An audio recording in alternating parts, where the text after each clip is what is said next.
Hello, and if you're tuning in here, welcome to the first episode of the Overcoming Magazine podcast. Woo, woo, woo, woo, woo. Name is still a work in progress, but I'm sticking with it for now. I like it. Thanks. Depending when you're watching this, by God's grace, it is Mental Health Awareness Month, which is why I have my guest Franca.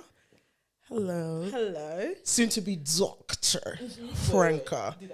Oh, yeah, sit right. Yeah. Soon to be. I'm gonna do, pass this. Oh, You God. ready? Go on. So I'm here with soon to be Doctor. Okay, Dr. Dot Franca Praise the Lord. in clinical psychology. Yes, baby. Wow. Yes, Wow. baby. That's already going to be a mouthful. Yeah. Do you want to chat to us a little bit about that? What is it going to look like, or how has it actually been already? Mate, it's been a while. It's been long. So I'm going to take it all the way back to when I was 13. Oh, God. No, I remember vividly sort of wanting to be a psychologist like around 13. I remember being in a car and thinking, I like to know people's business, but I also want to help them. There must be something that does that. But obviously at the time I didn't actually know what sort of the name was or the words to sort of describe sort of a career in that sense. But then always sort of been passionate about sort of social stuff and sort of social sciences, so like sociology, and then understanding a little bit more about psychology. And realizing that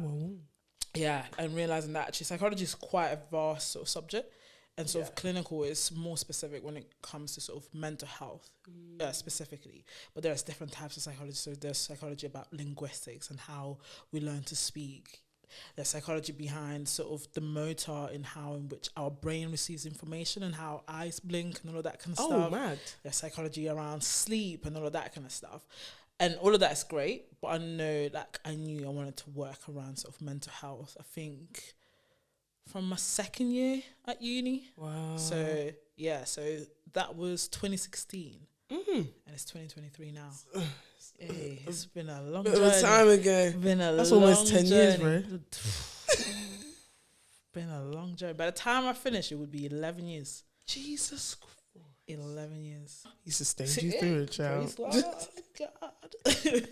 Well, as a, psychology buff myself, I too studied it all for Yes, you did. for 4 years. Together. Came out with a solid D. Come on. Praise God. Hallelujah. He done did it. I would say that I'm pretty much also a clinical psychologist. I would agree. Which is why I brought you on this podcast here today. So, two like-minded, smart people can talk together about what's actually going on in the people them brain. Because it's a lot. A lot of things be going on in the people them brain. And if you don't already know, well, you don't, because this is the first one. This is essentially the platform for the creative by the creative. Hey, if you didn't know, I'm a creative, and now you do. And I feel like the creative scene and mental health is way. Yeah. To put it into broad terms, and let's how do you say it? Dive. Thank you. Let's dive into Let's dive into this. So my first point, or our first point of discussion, will be how mental health is now being marketed. It's almost like popular to be depressed, to have anxiety, ADHD. Them 4 letters. If I see another person say that they have ADHD, ask them what it stands for. Thank you. Before they say it, ask them what it stands for. That's such a good point. I know 1 letter. Go on. Disorder. Wait, maybe 2. Attentive? Okay. I'm glad you think it's funny. Oh. Siri also agrees. Yeah, all right. I know 2 out of the 4 letters. Yeah. Do I pass the test? You do. Yeah, I feel like the rise of ADHD, depression, anxiety, and them man is a bit too much now. And I feel like I can say the media, I guess, is propagandering it to be like normal. Like people should covet this thing. And what are your thoughts about it? I think I would agree. I think there is definitely a need in society for people to explain why they are what they are, which I don't think is necessarily a negative thing to do. True. And I think there's been sort of a rise within sort of the past decades or maybe 2 decades in which, because of sort of social media and the internet, there is increased accessibility to information, right? Google Dr. Them. Hey. And the increased accessibility of information is great because it increases the likelihood of people who require self-assessments to go and get assessment to understand maybe what's going on in the brain, to also know that they're not alone. But what that also has led to is people who don't have degrees, is people who are not doing assessments, creating short videos saying, oh, if this happens to you, then you probably have ADHD. Yeah. And someone sees that, it happens to me, I have ADHD. Yeah. And that's not necessarily the case. The one that jars me the most is trauma responses. Oh, you must have a trauma response. Oh, you must have a trauma response. You sneezed a little bit too hard. It must be because your dad left you. Like, it's like, it's not. It's like, that's literally how it goes. It's honestly ridiculous. And I love the fact that people are trying to understand themselves better, like a little better. Because I think, generally speaking, to become better at what you're doing, to progress in things, to achieve goals, you do need to understand maybe why you're making the same mistakes, or what areas in life you want to go into. So I think taking a step back and understanding yourself, your background, your attachment, where you grew up from, incredibly important. To slap on a diagnosis just for the sake of is, because there are people who actually have these diagnoses who find that diagnosis helpful in understanding what's going on, but also it represents some of the difficulties that they go through. And so it's like, no one goes around saying I got cancer.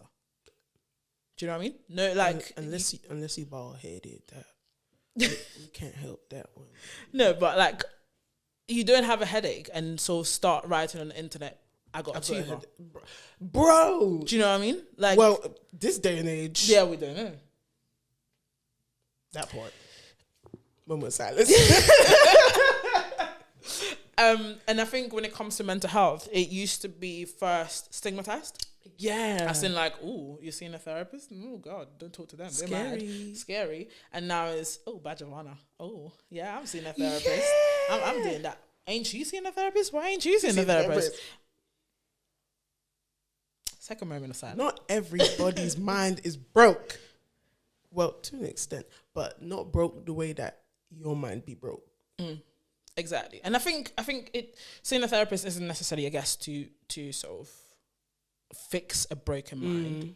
Again, exploration is a massive thing within therapy. Like, a lot of the work I do is what we would call a formulation. And a formulation is basically the story of you. Right. And just, it helps a lot of people to understand where they've been through and connect the dots as to their reality. And sometimes that work alone is enough for certain people to be like, I get it, makes sense. But I think a lot of people are weaponizing sort of some diagnoses, weaponizing therapy, weaponizing even sort of language that is used in therapeutic spaces. And I don't know how dangerous it might become. I don't know how, what's the word? I don't know how helpful it is, really. Because again, with the whole thing of like, yeah, I got ADHD. Okay, so then what's next? Are you getting help? Is that going to be... It's like they just want to wave it from the rooftop, shouting it, yeah, I got it. Like you said, a badge of honor. Yeah. Because what's next now? Yeah, what's next? Because don't get me wrong, there might be nothing next, but do you want something next? Because you chose to now tell me that you got ADHD, but is this just a reason for why you're being an arsehole right now? Ooh. No, because that's what people use. Yeah, because sorry, I've got ADHD. Like I'm listening to you, but sorry, I've got ADHD. No, you just don't want to listen. I'm distracted. Yeah, like. Or can you go up and ask that man for a coffee because I have anxiety? Like, I don't mean to belittle like any of these disorders, because people that are actually suffering from them, it is deep. But when it's being made trivial, the thing is, especially when it comes to anxiety, everybody has anxiety. It's literally it's an emotion. It's literally one of the emotions that has kept us safe as human beings. Yeah. Anxiety kicks in when fear kicks in. Right. Something is happening. Your body says, we probably shouldn't be here. Fight or flight. Yeah. Do you know what I mean? So everybody has got anxiety. Everybody might feel some type of way. I think, again, it's the whole, like, utilizing to explain behaviors that sometimes you're just a bitch. Yeah, like, I've had, and this is something... You're the dickhead. Yeah, bro. You. We've literally had lecturers in lessons be like, just because the person has gone through a lot, that doesn't mean that they can't also be a dickhead. Yeah.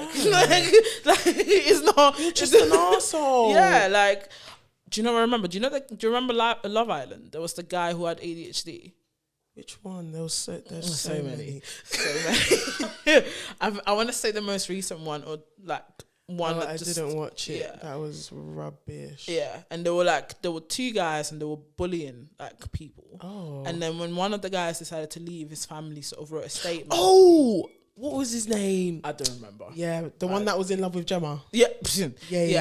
And the family wrote a statement like, oh no, he's not like a bad person or trying to be an arsehole, but he's got ADHD. Excuse me? Okay. But he was bad. Like, ADHD does not excuse your behavior. Like, do you know what I mean? And that's what I'm talking about. Badge of honor. It's like, oh, we can excuse behavior because you have a diagnosis or something. Yeah. Do you know what I mean? And that's not... No. It ain't cute. Okay, It's so not. now talk to me about how you've seen it affect the, let's say, creative world. So like, I feel like a lot of celebrities or people in the public eye are being very more open and upfront about having mental health issues per se.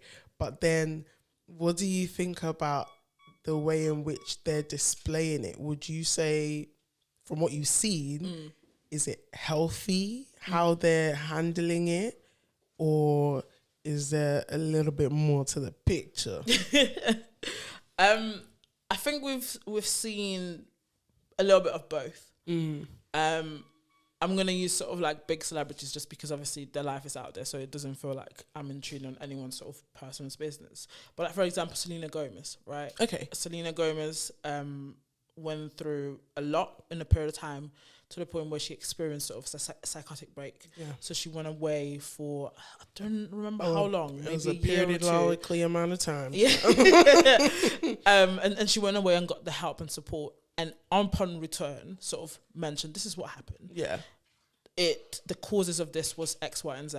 And this is what I'm taking to sort of help myself and sort of ensure that I maintain good health, mental, physical, and whatnot. And I think that that's a brilliant way to do it, because that's literally what we would do with somebody who isn't a celebrity. Yeah. Do you know what I mean? You recognize that there's something going on. It's something that feels beyond your control, which is what psychosis is. It's literally like a break in reality. Like, you now experience a completely different reality than what's in front of you. And so we take time. We take time to heal. We take time to process. We take time to understand the causes. We take time to understand how to manage the symptoms, your early warning signs, what causes this, what doesn't.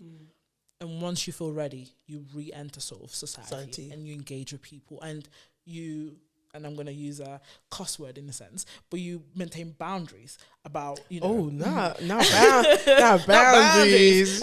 Ooh. And you maintain boundaries with like what's going on around you to ensure that you are healthy. And I think that that's a great way to do it.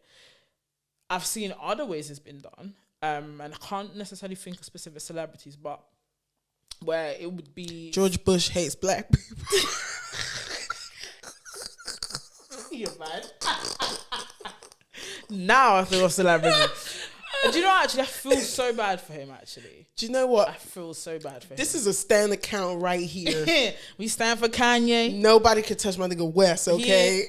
He is invited to the cookout and to the everything. He can't come home. Baby, come home. It's time. We're waiting for you. It's time. Baby, we're come waiting home. for you.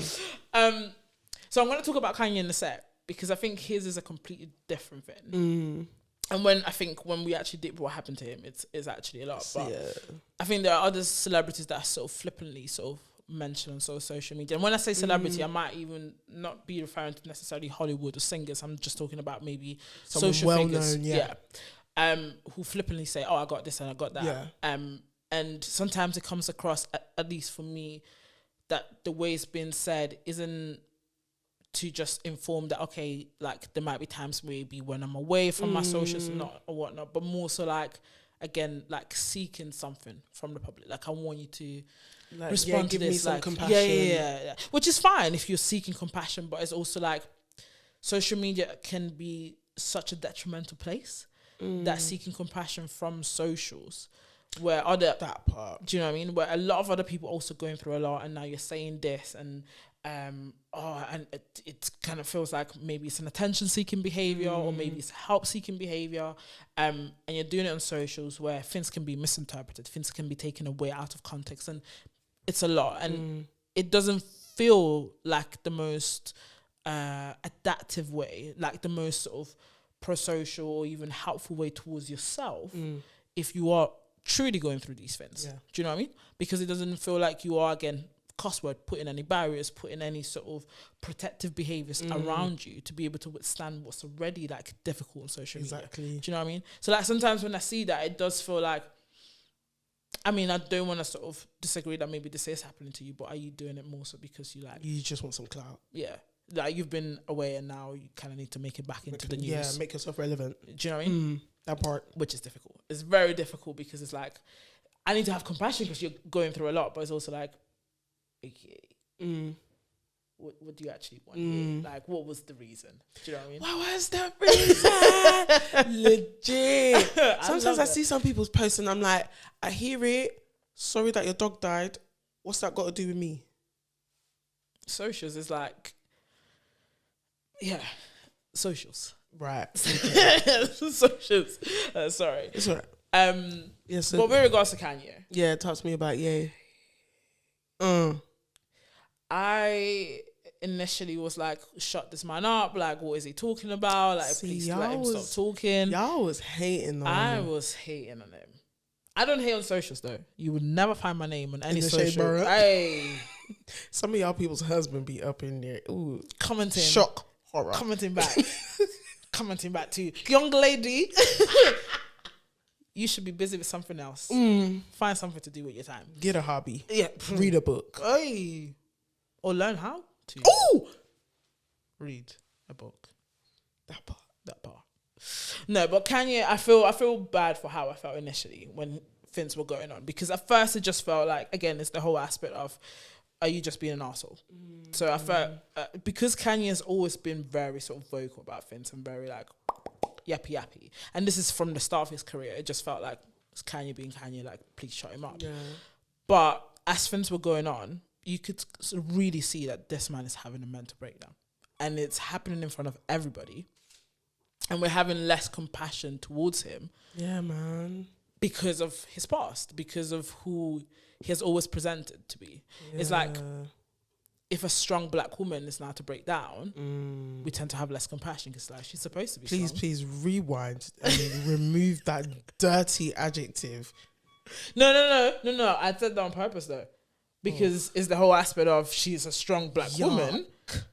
As such, if now she's breaking down, it's like, you're not upholding that strength. Listen, let me tell you one thing, right? I'm a woman. The fastest way to insult me is to call me strong, or independent. You independent, God forbid. Strong, baby. Yuck. Look at you. Get thee behind me, Satan. I do not have a lifting bone in my body outside of the gym. He's strong. Anywho. You can do this. You were saying. No, but it's the aspect, isn't it? It's the Yeah. fact that as a result of him having the past that he did, as a result of him being as vocal as he was, as a result of him being as opinionated and his opinions being quite different opinions from what we know in society or from what is socially accepted. Yeah. Then it's like, oh, is this just another repeat of that? And it took, personally for me, I mean, I'm not on socials that much, but personally for me, it took a little bit of a while, longer than it probably should have, to realize that actually, this person is not okay. He's going through it. He's actually not okay. Yeah. And it's not just because he was saying things that are provocative or things that, again, are not socially the norm, but more so how he was saying it, where he was saying it, how quick it got to that conversation, how difficult it would be to interrupt him. All of these are symptoms. All of these are symptoms of like a lot of different disorders. So, for example, bipolar disorder, when they are like, and psychosis as well, when they're sort of really manic or they're having a psychotic break, like it can be difficult to interject and interrupt because their thoughts are just racing. Yeah. And then you tend to see that they would text people a lot or they would call people a lot because there's so much going on in their head and they can't contain it and they're letting it out. The moment I started to see that a little bit more, I was like, "Ooh, baby, not okay." Yeah, you going through it. Baby, not okay. But the thing is, I feel more for him because he had people around. That part. Like, okay, so let's switch it over to some of the creatives that don't necessarily have a mental illness disorder. Yeah, or have people. I guess we can do it from both sides. Yeah. So if we start from the side of not having anyone, and then the other side is being the people around. Okay. And like, what is it they can do essentially, or what's the best way to navigate it in a general consensus? Because obviously every case is subjective. Yeah. So with regards to not having people around, I think that's much harder because, again, depending on the sort of disorder that's going on and depending on the symptoms that you're experiencing, it's harder to recognize that you're going through something. Yeah. And that's the whole aspect of mental health, isn't it? It's, again, with psychosis, it's literally a break from reality. With depression and anxiety, it's easier to notice, but with things like bipolar disorder, when you're manic, you don't know that you're being manic. You tend to overspend and you tend to do different things. And with a lot of other disorders, schizophrenia as well, you don't know what's going on. Yeah. So, but the disorders that's easier to notice, for example, depression, anxiety, it's a change in mood. I think definitely get the support that you need. Be it if you actually go to a professional, or be it if you reach out to friends, and you sort of start to have conversations about how you're feeling. I think getting support is the key sort of way, because it's a hard cross to carry. It's not, and it's not a cross that you have to carry alone. Exactly. Do you know what I mean? I feel like, thankfully, we've come out of this stigma within society about sort of mental health, so at least you know that no one is going to look at you and be like, "Oh, he's depressed." Oh my God. Do you know what I mean? So we are in the best position in comparison to the past when it comes to actually seeking for support and actually receiving support back. So that would be my advice. Reach out. Yeah. Don't hold it, because the thing about being in your own brain is that your own brain commands everything else. Yeah. So it's like it will shut down on you. It will keep you in. It will keep you trapped. Please don't let that happen. Like don't think that you're able to get yourself out. Not because it's impossible, but more so because it will keep on happening. If until you deal with the cause, the root, it will reoccur, and it might come to a day where you don't feel strong enough to get yourself out, and then what next? Do you know what I mean? Yeah. But for the people that do have support, for the people that are supporting or would like to support, I think there are different ways. First of all, like if it's a friend or if it's a family member, know that family member. Have open conversations. Allow them to sort of carry those conversations in the sense of ask questions, but don't sort of be too pushy. Like, oh, you need to do this or you need to do that. Like, let them speak. Let them tell you what they need. Be more vigilant. Reach out more often. Take them out the house. Yeah. Like, it's in the small things. You don't necessarily have to be a therapist. You don't necessarily have to be, you know, a professional. It's in the small things. Like one of the things that we do in therapy, especially when it comes to anxiety, no, not anxiety mostly, but when it comes to depression mostly, it's what we call behavioral activation, which is basically like engaging behaviors that uplift your mood. Yeah. Do you know what I mean? And the problem with sort of depression and a lot of sort of mental health disorders is that it goes in a cycle.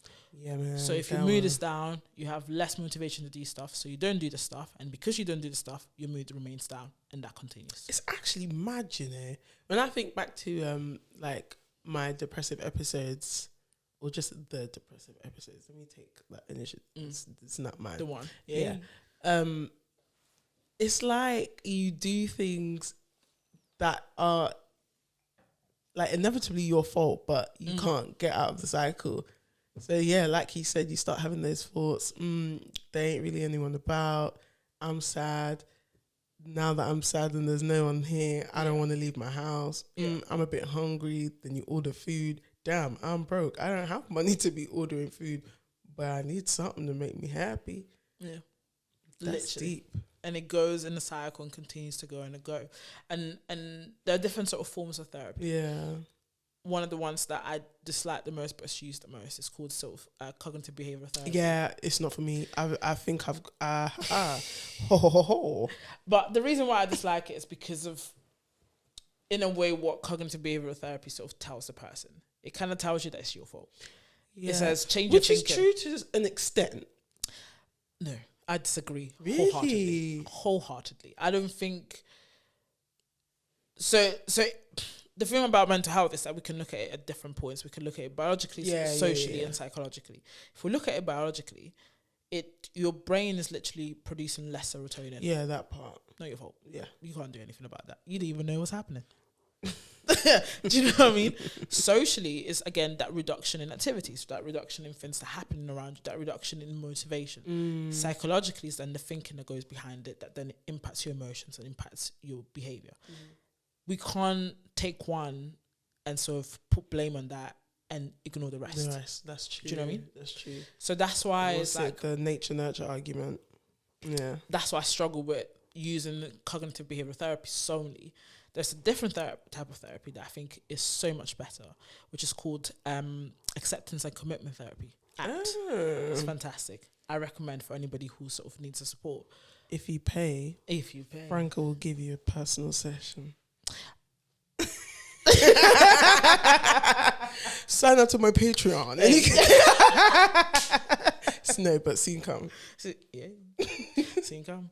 But what ACT basically is about is like, it teaches that you find value in your pain and you find pain in your value. Like the things that you value the most bring you the most pain. Yeah. So if you think about the person that irritates you the most, it's also the person you probably love the most. Do you know what I mean? And so what ACT basically teaches is like, I love mama.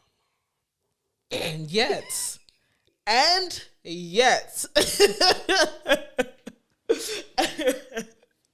But yeah, what ACT teaches is that like sometimes we do have to accept our feelings, but then still be committed to the values that we have.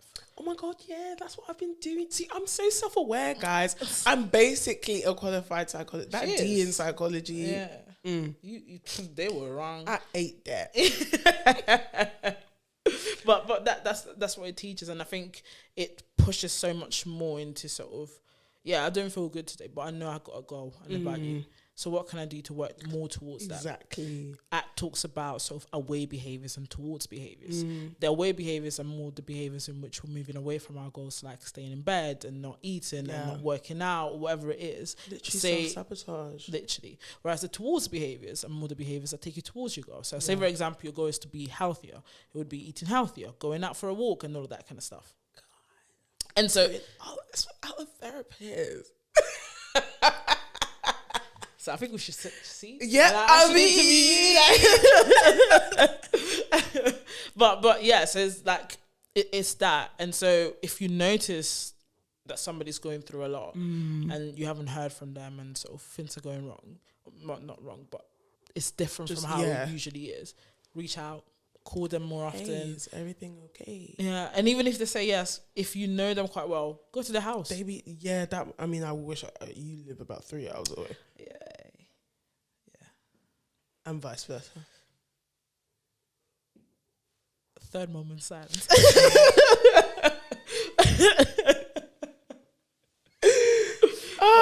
It's the little things. It's just the human things that makes such a difference.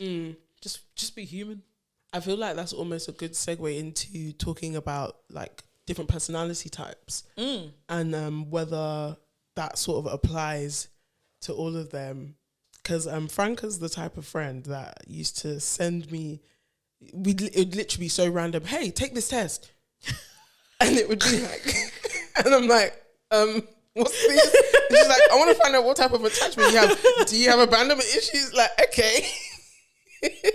I do be doing that. Yeah. And then what was it that like the personality test where if you're like a protagonist, all of that. So if we go into that sort of side, if you give me like a breakdown of the three main ones that come to your mind. Okay. And then personality types. Yeah. Okay. And then whether ACT applies or how ACT would apply to those sort of personality types. Okay. So I'm gonna use, I'm trying to think which one. So I got the commander personality type, which is mine. So it's easy to sort of talk about myself. That comes to mind. What's yours? Protagonist. So we got a protagonist. I'm trying to think of another one that comes to mind. I think it's the innovator that comes to mind. Oh yeah. I might be guessing. Or was the anti something? Maybe I'm guessing. Yeah, well, we can look it up. But I'm also thinking about sort of on the more extreme end as well. But okay, you think I'll Google. Okay, cool. So I'm going to start with the commander personality type. Okay. With regards to ACT, so a commander personality type is usually somebody who is leader. Like, I know my stuff, I know what I'm doing, I know where I'm going, I can do this. And so with regards to ACT, it would definitely work with someone with a commander personality type. But what you'd have to do as a sort of professional, as a therapist, or even as a friend, is take the backseat. Let them reach to that place by themselves. Because if you start sort of suggesting sort of like what they should do, what they shouldn't do, and all of that kind of stuff, they will keep you at bay. They will push you out. They will be like, no, thank you. The teacher, cool. They will push you out. They will keep you at bay and be like, no, thank you. Because the commander personality type, extroverted, really logical and all of that kind of stuff. So the moment you start suggesting stuff to them, it's like, you trying to say that I didn't think about it? Of course I did. Shut up. I don't want to hear from you. And so that sort of plays a role. I think with the protagonist personality type, it's quite similar, but it has to also be person-centered. So understanding really, like, again, what their values are, but how they usually work towards their values, but also helping to connect the dots and stuff. So a protagonist personality type, it can sometimes be both, in terms of somebody who is an introvert but can have extroverted sort of traits. And then on the other end, also someone who is extroverted, can be quite extroverted, but would prefer a more sort of smaller sort of gathering and all of that kind of stuff, in which, for example, they are present and known and people know them kind of thing. That's also me. And so similar to that, it really has to be, when it comes to ACT, when it comes to any form of therapy, really person-centered, like understanding how it would apply for them to understand their values in that moment, in that setting in which people do know you. What do you value the most? Why are you there? What's important for you in that moment? Oh, are you genuinely asking? I am genuinely asking. I guess like connecting and actually knowing people are listening to me. Yeah. That's one of my like biggest pet peeves, like not feeling heard, or if someone doesn't understand me. Yeah, so I guess understanding. Yeah. So the moment that you don't get that, that's where you feel pain. Yeah. But then when you do get that, you value that connection. You value being around others and sort of receiving that connection. But then you wouldn't want that connection in spaces in which it feels like I'm talking, but no one's really listening, and this is just going to cause me pain. So I'd rather sort of withdraw and go away. Yeah. You find value in your pain and pain in your value. Jesus.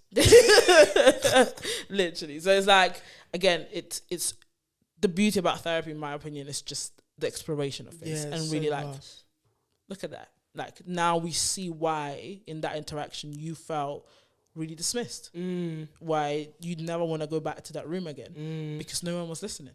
And you value sort of ensuring that when you do speak, that people are paying attention. And I could, I was about to do therapy on you. Yeah, I really felt it. I really felt it.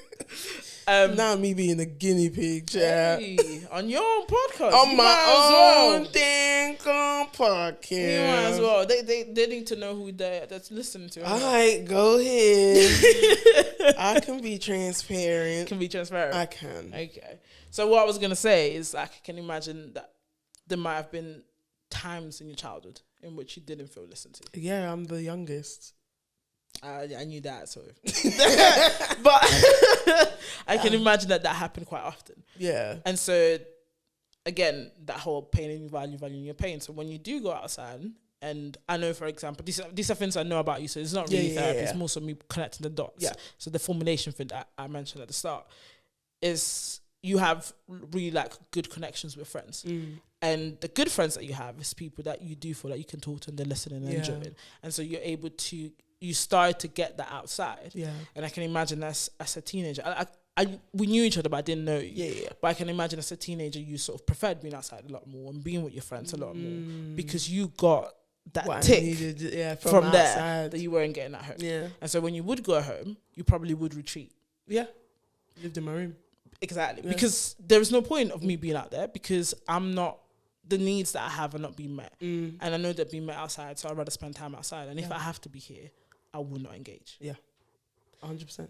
And so it's that kind of stuff that I really enjoy doing with sort of clients. How would you apply that to the workplace? So I feel like the creative workspace is so techie, especially with the new rise in like people being out there with their mental health. I feel like there's so many different personalities that don't even understand this about each other. Yeah. And so everybody's clashing. Yeah. And then it's like, well, I'm never going to work with that person again. Yeah. You're blackballed, XYZ. Yeah. You burst out crying in tears over a mug breaking wagwan. Yeah. Yeah. I think, so you know how I would send you stuff like, oh, complete this thing. I think you know yourself. Because if you're able to know yourself, you're also able to let other people know. Yeah. Because as much as I know these things about you, it does help sort of what you have told me about yourself for me to be able to like, oh, okay, that's why she needs a moment and stuff. So like we've had moments in which like something was happening and I could tell from the look on your face like this is not the time. Do you know what I mean? But it's because I know you. Yeah. So it's like I'm not then gonna walk away and think like, oh, she's such a bitch. Do you know what I mean? Exactly, yeah. But it's just understanding like yourself so that you're able to express that to other people like, oh, by the way, like today it's a day. And so like I might be a little bit more sensitive. Or I usually tell people a lot that my social battery is down. Right. I'm not going to be social today, so I'm going to need my time. And I think when it comes to the creative space, it's the same thing. You end up working with so many people. And I think making it even sort of more niche and more specific, the black creative space is not that big. Oh my God. It's not that big. And so it's either people trying to help you up or people trying to tear you down. So you're going to be working with either the same people that know this person and whatnot. And so if you're going to sort of enter these spaces and sort of go to these spaces, take time to know yourself. Because then when you know yourself, you can present the self that you know to others without them sort of filling in the boxes on your behalf and be like, don't work with Yewande because Yewande does this and Yewande does that. And that goes off. And then nobody's giving you like having conversations with you and whatnot. That makes sense. I really feel like an imposter in the work, like when I'm in the working space. Yeah. Yeah. What do you mean by that? Because I know myself, but I won't present the self that I know, if that makes it. I'll present the self that I think is appropriate for this environment. And then when you have an off day, what happens? Everyone's like, oh. And I'm like, it ain't ooh, bitch. I'm human. Exactly. Like I'm allowed to be sad, irritated, or just not in the mood to talk. Exactly. But when you present this, as you mentioned, imposter or this sort of veil and this mask, that's what they think you are. That's true. So there's no opportunity for like guys. I'm not happy-go-lucky. I tell you that. Fact, I'm such a realist. It's actually ridiculous. Yeah. Interesting. Yeah. I don't think that's great though. You're a realist, man. Love it. We love it. That's what you're going to get. Oh, love you too. Okay, so To close it up, this has been an experience, child. I get free therapy, y'all. Just rubbing it in your face until you become a doctor and you're booking the session. Then, I'm gonna start collecting clients. Come on, no, for real, cool. Like even in just general talks, I won't deep that it might be a therapy technique, but it's actually very cathartic. Yeah. I do a lot of it happens naturally sometimes, and then I have to sort of like remind myself. Shut up. She's not a patient. Shut up. Because you're naturally inquisitive as well, so and that we have that in common. So it doesn't feel like therapy. It literally it feels like having a conversation with a friend. Yeah, and I feel like that's what normal conversation should be like. So then people just need to like be intelligent. Then. Y'all stupid. That's my own horn. But yeah, so as I was saying, just to round it up, what is? Let me not limit it. Well, I'm going to limit it to an extent. Okay. Give me 3 pieces of advice that you think, based on the discussions we had here, what do you think the creative can take away from this conversation? 3 major keys. Key number 1. Please, whatever mental health disorder, neurodevelopmental disorder that you might have, social media is not the place to advertise that, to talk about it without sort of presenting the actual facts or professional information. A lot of people, you all know as creators how social media works. A lot of people would take that, create a video, move on, and inform young people about things that are not necessarily the case. So please be mindful about how you talk about either your mental health or mental health in general. Send people links to things that actually are professional advice. Yeah, I was just going to say, There is no such thing as psychology says. Psychology does not say anything. There are specific aspects of psychology. So if you read any post that says, psychology says that if you blink twice, you got a disorder, it's not true. Psychology does not. Please. According to TikTok, I got a lot. Also, please, not everything is a trauma response. Please, not everything is a trauma response. Is that key number 2? No, that's still part key. That's still part key number 1. That's a big ass key, y'all. Please. Do your research. Yeah. Literally. 2, I think, as much as I'm not a big creative myself, I have a lot of creative friends. Yeah. And as much as the creative world, especially sort of, I think in London, is growing, it's still a very isolated place. Yeah. So please reach out. Be supportive of each other. London is big and vast. There is space for everybody. Everybody. Like, please reach out to I'm like the 607th podcast you listen to on the daily, bro. There's room for everyone. Everybody. Literally for everybody. So please, for the love of God, you don't have to kick the person down. You don't have to scream and shout and tell people... I'm the only black in the village. I'm joking. It's only me. So please reach out, talk to each other, especially if there was a creative that you knew and now they're not posting anymore, or they're not doing stuff anymore. Send them a message, even if it's just to appreciate their work. Like, even if they're taking a break. Do you know what? I really love what you used to do. I'm sure that you're working on something. There's something new. I look forward to seeing more of your work. That could go a mile. That means, could go a mile. So messages please, like that meant a lot. Literally. And last one, which I think is most important, if you are a creative who talks about themselves or talks to others, and like your creative space is maybe about you, or you interact with others where the creative space is about finding out about people, please take the time to find out about yourself. Yeah. Take the time to know yourself. Take the time to understand your quirks, your responses, how you do what you do, because that could, first of all, enlighten the conversation and sort of really make you understand why you engage in the way you do, but also could have a massive impact on the creative work that you do, because the moment you understand of like, I don't know, I really enjoy when I do this in this type of format, you might sort of spend more time doing that, and that could open that door and what door, do you know what I mean? So taking the time to really understand yourself is so important. Deep. So do your research before disclosing, or don't disclose at all. Please reach out and know yourself. Serious keys. Hey. Well, Franca, this has been great, man. Love that. Learned a bit about myself. I learned that I am a qualified psychologist. Yeah. You qualified before me. Well then. And I learned how vast the psychological world is. Because even before we started, I had to keep asking them, what do you do again? Because there's so many. And you've done things previously. Yeah. All the work you've done is amazing. And honestly, I look forward to seeing where you're going to go next. Dr. Frank, the pride I'm going to have. My friend is a doctor. I'm not going to shut up.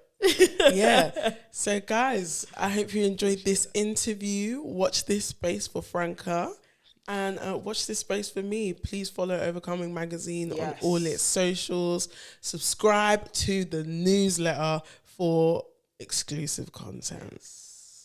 I look forward to looking at all of that. Oh, girl. You're welcome. As you're watching this, none of it exists yet. I'm so excited. It's coming though. It's coming. So yeah, until our next issue, friends, take care.